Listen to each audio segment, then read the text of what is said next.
हे guys welcome back to my mini blog. तर मी आहे आता राजापूरमध्ये रुपेशच्या गावी आणि इथे बघा खूप कोंबड्या पाळल्या आहे आजीने आणि इथे कोंबड्या संध्याकाळच्या टायमिंगला घरात येऊन थांबल्या आहे. मांजरीचे पिल्लंसुद्धा आहे इथे.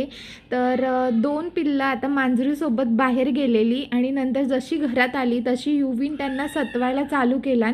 युवीननी त्यांच्या डोक्यावर टपल्या मारत होता, त्यांची शेपूट खेचत होता, मांजर झोपली की तिला उठवत होता.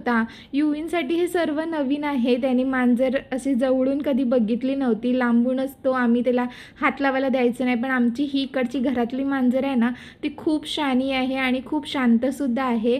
तर तिला किती हाताने हा असा मारायचा किंवा तिचे कान खेचायचा, शेपूट खेचायचा, तरी पण ती काहीच करायची नाही. तिला सारखं तो बोलत होता युवीन की उठ आणि माझ्याबरोबर खेळ. आणि मांजर तर निघून गेली आणि त्याच्यानंतर हा सोहम मिळाला खेळायला आणि सोहम बरोबर तर युवीनची एवढी मस्ती चालली आहे ना इथे.